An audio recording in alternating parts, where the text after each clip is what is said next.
इमाम ज़ैनुल आबिदीन की शान व अज़मत की क्या कहने। आका अलैहिस्सलातु वस्सलाम ने बशारत अता फरमाई। हजरत जाबिर रज़ियल्लाहु ताला अन्हु फरमाते हैं कि मैं हुजूर की बारगाह में हाजिर था।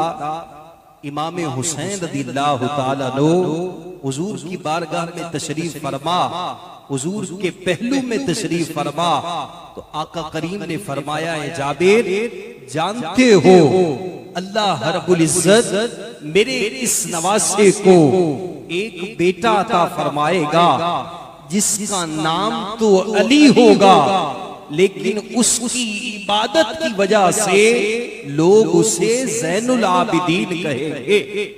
और फिर फरमाया अल्लाह मेरे इस बेटे के बेटे को भी एक बेटा अता फरमाएगा जिसका नाम तो मोहम्मद होगा, लेकिन वो मेरे उलूम को इस तरह तराशेगा कि लोग उसे बाक़रुल उलूम कहकर याद करेंगे।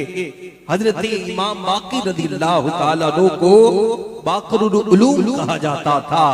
ये बात मैंने पिछले साल भी कही।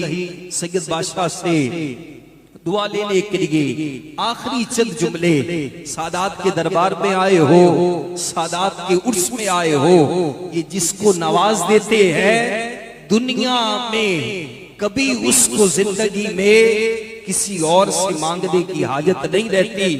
हशाम बिन अब्दुल मलिक ने जब इमाम ज़ैनुल आबिदीन को देखा कि आपके इर्द गिर्द उशाक का जमे गफीर है, उससे पहले ये वक्त का बादशाह भी आया था। हजरे अस्वद को बोसा देने के लिए किसी ने जगह नहीं छोड़ी, लेकिन जब मेरे और आपके इमाम आली मकाम का ये शहजादा वहां तशरीफ लाया, सबने जगह छोड़ दी।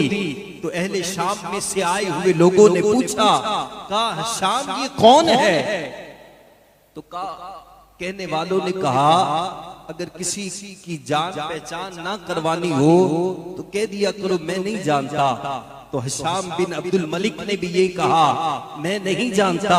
उसके साथ एक शायर था जो अहले बैत से मोहब्बत करता था।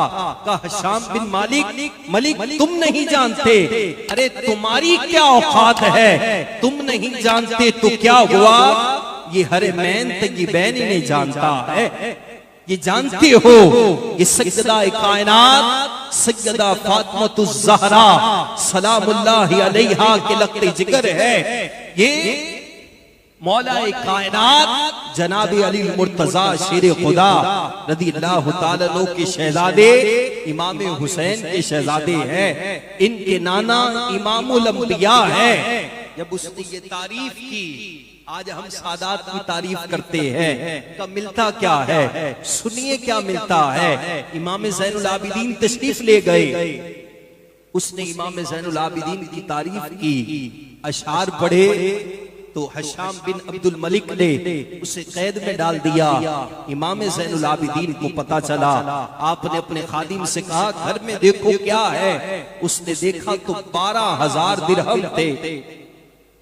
तो आपने फरमाया जाओ उसको जाकर दे दो। जब उस शायर तक वो दिरहम पहुंचे आंखों में आंसू आ गए। का शहजादे से कहे ये दिरहम वापस ले लीजिए, मैंने सारी जिंदगी दुनियादारों के कसीदे पढ़े हैं, उनकी शान में अशार लिखे हैं, बस ये अशार लिखे हैं, शहजादे को ये दिरहम वापस कर दीजिए और अर्ज कीजिए कि कल क़यामत के दिन अपने नाना जान से हमारी सिफारिश करवा देना। जब वो खादिम इमाम ज़ैनुल आबिदीन की बारगाह में पहुंचे, वो दिरहम व दीनार वापस करने लगे।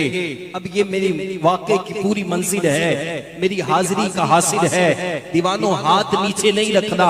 उस खादिम ने कहा उस शायर ने ये दिरहम लेने से मना कर दिया है। इमाम ज़ैनुल आबिदीन की आंखों में आंसू आ गए। फरमाया जाओ उसको जाकर कहो ये दिरहम रख ले, अभी हमारे पास इतने ही हैं, अगर और भी होते और दे देते, और ये भी जाकर कह देना हम जिसे दे देते हैं उससे कभी वापस नहीं लिया करते। ये है शान सादाते किराम की।